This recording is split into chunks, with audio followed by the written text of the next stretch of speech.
Hey, this is Aishu. Welcome to Yoga Bites. இன்னைக்கு நம்ம என்ன பார்க்க போகிறோன்னா, Gandhi nature cure and yogic life ஸ்டைலை பற்றி அவரோட பாயிண்ட் ஆஃப் வியூலேருந்து என்ன அண்டர்ஸ்டாண்ட் பண்ணிக்கிட்டாருன்றதில் நம்ம சில விஷயத்தை தெரிஞ்சுக்க போகிறோம். வாங்க வீடியோக்குள்ளே போகலாம். ஸோ காந்தி நேச்சரை பற்றி ஒரு சிம்பிளான ஒரு விஷயம் சொல்லியிருக்காரு. என்ன சொல்லியிருக்காருன்னா, nature itself is the best doctor. அதாவது இது என்ன மீனிங்னா, nature itself is a best டாக்டர்னா, நேச்சருக்கு நம்மளோட பாடி ஆகட்டும், நம்மளை சரி பண்ணுறதுக்கான ஒரு பவர், அதுக்கு ஒரு செல்ஃபான ஒரு விஷயம் இருக்கிறதுனால அது அவரோட பெஸ்ட் டாக்டர்னு சொல்லி இந்த இடத்துல மென்ஷன் பண்ணுறாரு. நம்ம ஒவ்வொரு ட்ரீட்மெண்ட்டுக்குமே இந்த 5 எலமெண்ட்ஸை பேஸ் பண்ணி தான் இந்த நேச்சுரோபதியில் வரும்.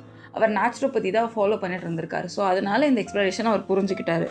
ஸோ காந்தியோட வியூவில் நம்ம பாடியை பற்றி ஒரு எக்ஸ்ப்ளனேஷன் கொடுத்துருக்காரு. என்னென்னா, நம்ம பாடிக்குள்ளே செல்ஃப் ஹீலிங் பவர் ஆல்ரெடி நிறையவே இருக்குது. நம்ம தப்பான ஃபுட்ஸோ லைஃப் ஸ்டைலோ ஸ்ட்ரெஸ்ஸு ஓவர் திங்கிங்னால தான் இந்த டிசீஸ்லாம் வருது. மெடிசன், நம்மளோட இங்கிலீஷ் மெடிசன் டிசீஸ் சப்ரெஸ் பண்ணிடும். அப்படியே எந்த ஒரு மெடிசனாக இருந்தாலும் டிசீஸ் அப்படியே சப்ரெஸ் பண்ணிவிட்டுடும். ஆனால் இந்த naturopathy nature way of medicine, இது காந்தியோட பாயிண்ட் ஆஃப் வியூவில் அவர் புரிஞ்சுக்கிட்டு அவர் சொல்கிறது. நேச்சுரோபதி காசில் டிசீஸ்க்கான ரூட் காசை கண்டுபிடிக்கிறதுக்கு ஹெல்ப் பண்ணுது அப்படின்னு சொல்லியிருக்காங்க. அதுக்கப்புறம் டிசீஸ்னால் எனிமி இல்லை. அவரோட ஃபர்ஸ்ட் பாயிண்ட் என்னென்னா, டிசீஸ் எல்லாம் எனிமின்றாங்க. But disease is not a enemy. இது நமக்கு ஒரு மெசேஜை கன்வே பண்ணுது. பாடியில் நமக்கு ஒரு வார்னிங் கொடுக்குது. ஃபீவரோ ஒரு பெயினோ ஒரு கான்ஸ்டிபேஷன் ஒரு வீக்னஸ் நம்ம ஃபீல் பண்ணாலும் இதெல்லாம் பாடியோட அலாரம் சிஸ்டமாக ஒர்க் ஆகிட்டுருக்கு. இந்த டிசீஸ்ன்றது ஒரு குட்டி சைனாக இருந்தாலும் நேச்சுரோபதியில் சிம்டம்ஸை சப்ரெஸ் பண்ண மாட்டாங்க. அதுக்கான ரூட் காசை கண்டுபிடிச்சி ட்ரீட் பண்ணுறது தான் இந்த நேச்சுரோபதியோட ட்ரீட். அதுதான் காந்தியோட வேலை. டிசீஸ் எனிமி இல்லைன்னு சொல்லியிருக்காரு. ஏன்னா நமக்கு ஒரு ஃபீவர் இருந்தால் அது குட் சைன் நேச்சுரோபதி படி பார்த்தா. ஏன்னா அந்த ஃபீவர்னால உன்னோட உடம்புக்குள்ளே இருக்க டாக்ஸிசிட்டி வெளியே தெரியுது. ஓகே, உடம்புல ஏதோ பிரச்சனை நடக்குது அதனால் அப்படின்னு சொல்லிட்டு உடம்புக்குள்ளவே அந்த பிரச்சனை தெரியாமல் இப்போ ரொம்ப பெருசானதுக்கப்புறம் தெரியறதுக்கு விட ஸ்டார்டிங் ஸ்டேஜில் தெரியும் போது இட்ஸ் a குட் சைன் தான். ஃபீவர் ஆகட்டும், கோல்ட் ஆகட்டும், எல்லாமே ஒரு விதத்தில் உன்னோட டாக்ஸிசிட்டி, உன்னோட உடம்புக்குள்ளே இருக்க டாக்ஸிக் மெட்டபாலிசம்ஸ்லாம் வெளியே கொண்டு வர்றதுக்காக ஹெல்ப் பண்ணுது. டாக்ஸிக் வேஸ்டஸ் அந்த மாதிரி. அடுத்து ஃபுட்டு. அவர் என்ன மாதிரி ஃபுட் வேஸ்ட்டை ஃபாலோ பண்ணியிருக்காருன்னு பார்த்தோம்னா, காந்திஜி ரொம்ப சிம்பிளான நேச்சுரல் வெஜிடேரியன் ஃபுட்ஸ் ஃபாலோ பண்ணியிருப்பார். என்னென்னா, நம்மளோட ஃப்ரூட்ஸு, வெஜிடபிள்ஸு, க்ரீன் லீவ்ஸு, அப்புறம் லெஸ் சால்ட்டு, லெஸ் ஸ்பைசி, அப்புறம் ஓவர் ஈட்டிங்லாம் இல்லை பண்ணியிருக்க மாட்டார். அதுக்கப்புறம் காந்தி இதில் என்ன சொல்லியிருக்காருன்னா, to eat life don't live eat. நம்ம வாழ்கிறதுக்காக சாப்பிடணும், சாப்பிட்றதுக்காக வாழக்கூடாது. அந்த மாதிரி ஒரு விஷயத்த அவர் ஃபாலோ பண்ணியிருக்காரு. அப்புறம் சிம்பிள் ஃபுட் டைஜஷனாக இருக்கணும் நம்ம எடுத்துக்கிற ஃபுட்டு. அப்போ தான் நம்ம உடம்பு ஸ்ட்ராங்காகும், ப்ரெஷரோ டாக்ஸின்ஸோ கம்மியாகும் நம்ம பாடியில் அப்படின்னு சொல்லியிருக்காரு. அடுத்தது ஃபாஸ்டிங். நம்ம பாடிக்கு ஃபாஸ்டிங் இருக்கிறதுனால என்ன ப்ராசஸ் நடக்கும் அப்படின்னு சொல்லி அவர் சொல்கிறாரு. என்ன நடக்கும்னா, ஃபாஸ்டிங்ன்றது நமக்கு ஒரு பனிஷ்மெண்ட்டாக பார்க்கறது அது பனிஷ். சில பேர் அப்படி தான் நடப்பாங்க. ஃபாஸ்டிங் எடுக்கிறது தான் சில பேர் விருப்பப்பட்டு எடுப்பாங்க. ஃபாஸ்டிங் நம்மளோட டைஜஷனுக்கு ரெஸ்ட் கொடுக்கும். நமக்கு ஒரு ஏதாச்சும் ஒரு ஃபீவர் டைமில் கூட ஃபாஸ்டிங் எடுத்தால் டைஜஷன் பண்ணால் அதுக்கு இன்னும் கொஞ்சம் எனர்ஜி தேவை. நம்ம இன்னும் கொஞ்சம் தான் டயர்ட் ஆகும். ஸோ நம்ம கம்மியான ஃபுட்டு எப்படின்னா ரொம்ப லோ கேலரிஸ் உள்ள ஃபுட்ஸ் எடுத்துக்கிட்டோன்னா டைஜஸ்ட் பண்ண ஈஸியாக இருக்கும். ஃபீவர் டைமில் இன்னும் உங்களுக்கு கன்வீனியண்ட்டாக இருக்கும். அதனால் அந்த கொஞ்சம் ஆரஞ்சு ஜூஸ் அந்த மாதிரி ஒரு விஷயத்தெலாம் எடுத்துக்கணும் அப்படின்னு சொல்லியிருக்காங்க. டைஜஸ்டிவ் சிஸ்டம் ரெஸ்ட் ஆகிறதுனால நம்மளோட ஃபுட் வேஸ்ட் கிளியர் ஆகும். ஹீலிங் கொஞ்சம் ஸ்பீடாகும். எந்த அளவுக்கு நம்ம ரெஸ்ட் கொடுக்குறோமோ அந்த அளவுக்கு அது இன்னும் பல மடங்கு ஹீல் ஆகி ஸ்பீடப் ஆகும் அப்படின்னு சொல்கிறாங்க. ஹீல் ஆகும்னு சொல்லியிருக்காங்க. நெக்ஸ்ட் காந்திஜியோட பெர்ஸ்பெக்டிவில் 5 எலமெண்ட் தியரியை பற்றி என்ன சொல்லியிருக்காரு. காந்திஜி பஞ்சபூதா மேலே ரொம்ப நம்பிக்கை வச்சுருக்காரு. ஏன்னா இந்த பஞ்சபூதாவுமே ரொம்ப இம்பார்ட்டண்ட்டாக இருக்குது. நம்ம பாடியோட ஒன்றோட ஒன்று இன்டர் கனெக்ட் பண்ண மாதிரி ஒரு விஷயமாக தான் இருக்கும். அந்த பஞ்சபூதானா என்னென்னா, அந்த பஞ்சபூதா இல்லாமல் மனுஷனோட லைஃப் லீட் பண்ணுறது ரொம்ப கஷ்டம். எர்த், வாட்டர், சன், ஏர், ஸ்பேஸ். எர்த் மூலயமா நேச்சுரோபதி ட்ரீட்மெண்ட்டுக்கு இது ரொம்ப முக்கியம். ஏன்னா மட் பேக் வந்து எர்த் மூலயமா யூஸ் பண்ணுறாங்க. வாட்டர், இந்த பாத்திங்லாம் இருக்குல்ல, நம்ம தண்ணி குடிக்கிறதாகட்டும் வாழ்வாதாரத்துக்கே ரொம்ப முக்கியமான ஒரு விஷயம். அது இல்லைன்னா ரொம்பவே கஷ்டமாயிடும்.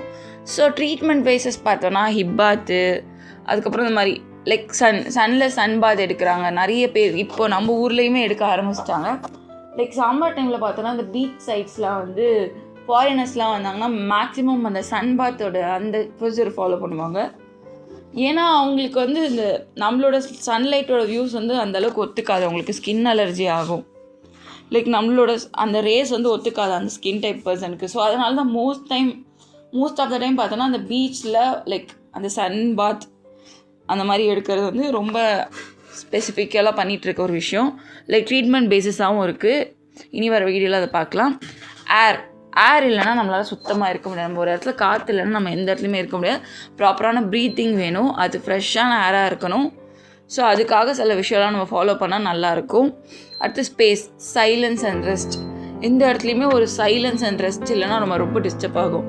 ஸோ இந்த ஒரு விஷயத்தினால அவர் வந்து கரெக்டாக இதை வந்து யூஸ் பண்ணி பாடியை வந்து ப்ரிப்பேர் பண்ணிக்கலாம். நேச்சர் வந்து பாடியை வந்து இதெல்லாம் வச்சு நேச்சுரலாகவே ரீஸ்டோர் ஆக்குது அப்படின்னு சொல்லியிருக்காரு. அடுத்து சிம்பிள் லிவிங். இப்போ சிம்பிள் லிவிங் எப்படி இருக்கணும்? ஹை திங்கிங்காக, ஹெவி ஒர்க் அவாய்ட் பண்ணிவிட்டு, ஓவர் ஸ்ட்ரெயின் அவாய்ட் பண்ணிவிட்டு, ரெகுலர் வாக் பண்ணணும், ப்ராப்பரான ஸ்லீப் இருக்கணும். இதெல்லாம் வந்து நம்ம ப்ராப்பராக பண்ணணும். இந்த ஒரு விஷயத்துக்கு லைக் நம்ம ஒரு சிம்பிள் லைஃப் ஸ்டைலில் ரொம்ப ஓவர் திங்கிங் பண்ண தேவை. ஒரு விஷயத்தை யோசிக்கிறீங்களா, லைக் அதை முடிஞ்ச அளவுக்கு சீக்கிரமாக சார்ட் அவுட் பண்ண கற்றுக்கிறது தான் வந்து ரொம்ப நல்லது. அடுத்து ஹெவி ஒர்க் அவுட் பண்ணலாம், பட் சர்டன் டைம் வந்து ஃபிக்ஸ் பண்ணி பண்ணுங்கள். நம்ம பாடிக்குன்னு ஒரு சர்டன் டைம் இருக்குது, நம்ம வந்து அதுக்குன்னு ஒரு ஃபிக்ஸேஷன் வச்சு பண்ணணும். ரொம்ப அதை டயர்டாக்கணும், நெக்ஸ்ட் டேக்கும் நம்மளாம் அதே பேலன்ஸ் வச்சு பண்ணணும். அப்படி பண்ண முடியலன்னா இன்னும் கஷ்டமாகும். ஸோ கிராஜுவலாக தான் ஒரு விஷயம் பண்ணணும்.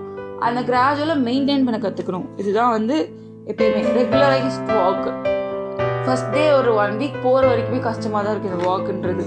அடுத்தடுத்து போக பழகிட்டிங்கன்னா ஈஸியாக இருக்கும். போனதுக்கப்புறம் விட்டால் இன்னும் கஷ்டமாயிடும். ஸோ முடிஞ்ச அளவுக்கு ஒரு விஷயத்த ஃபாலோ பண்ணிங்கன்னா அதை த்ரூ அவுட் ட்ரை பண்ணுங்கள், இல்லைனா ரொம்ப கஷ்டப்படணும். அடுத்து ப்ராப்பரான ஸ்லீப். முக்கால்வாசி பேருக்கு வராது, இன்க்ளூடிங் மீ ஆல்சோ. எனக்குமே வந்து இது தூக்கன்ற விஷயம் நல்லா டிஸ்டர்ப் ஆகும். நானுமே வந்து தூங்குறதுக்கு வந்து ரொம்ப இது பண்ணிகிட்டு இருப்பேன். இல்லை அது மொபைல் ஃபோனாக இருக்கலாம், நிறைய இன்ட்ராக்ஷன்ஸ் இருக்குது. இப்போ வந்து 90% ஆஃப் பீப்புளுக்கு வந்து இந்த மொபைல் ஃபோன் தான். லைக் அதுக்கு ஒரு அடிக்ஷன் மாதிரி ஆகிட்டாங்கன்னா அது வந்து லைக் வெளியே வர்றதில்ல. இது இந்த பர்பஸ் தான் அந்த பர்பஸ் தான் இல்லை, ரீலுக்கு தான் யூஸ் பண்ணுறாங்கன்னு இல்லை. அதை தானே நிறைய பேரோட ஸ்டடீஸு, ஆஃபீஸ் ஒர்க்கு, எல்லாமே முக்கால்வாசியுமே அவங்க மொபைல் ஃபோன்ஸில் தான் பார்க்குற மாதிரி இருக்குது. அதுவுமே ஒரு ரீசனாக இருக்கலாம். பட் ஏதாவது அவங்க டிப்ரெஸ்டிங் மைண்டில் இருக்கும்போது அது ப்ராப்பர் ஸ்லீப் இல்லாமல் இருக்கலாம். அதுக்கப்புறம் வந்து மைண்ட் ஹீலிங் வந்து இம்பார்ட்டன்ட்.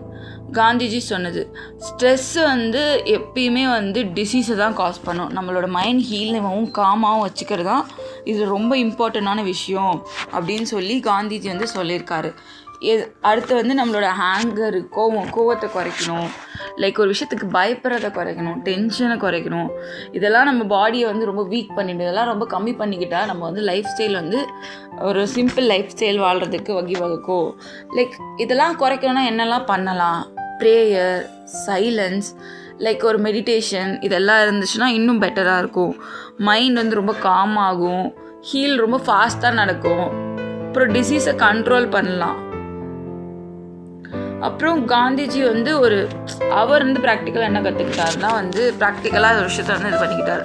அவருக்கு வந்து அவர் வந்து பிளைண்ட் சர்ஜரி ஒன்று பண்ணிட்டு இருந்தார்.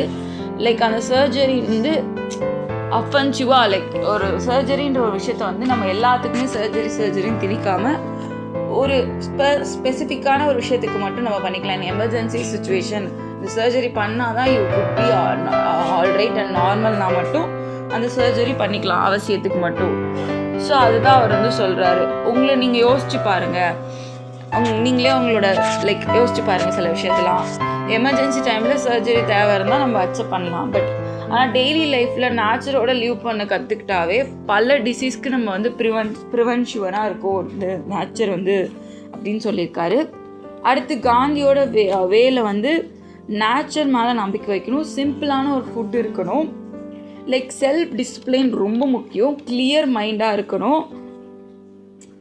அப்புறம் வந்து மெடிசன் பாடியை டிபெண்ட் பண்ணி இருக்கக்கூடாது, நேச்சுரோபதி வந்து இண்டிபெண்ட்டாக இருக்க வைக்கும். அவர் என்ன அண்டர்ஸ்டாண்ட் பண்ணிக்கிட்டாரா, நம்ம மெடிசன், அது இங்கிலீஷ் மெடிசன் வந்து அந்த பாடியை டிபெண்ட் பண்ணியிருக்கோம், பட் நேச்சுரோபதி மெடிசனுக்கு வந்து இண்டிபெண்ட்டாக இருக்கும் அப்படின்னு சொல்லி இந்த பாயிண்ட் அவர் வந்து முடிக்கிறாரு. உங்களுக்கு இந்த வீடியோ பிடிச்சிருக்குன்னு நினைக்கிறேன். Tata, stay tune.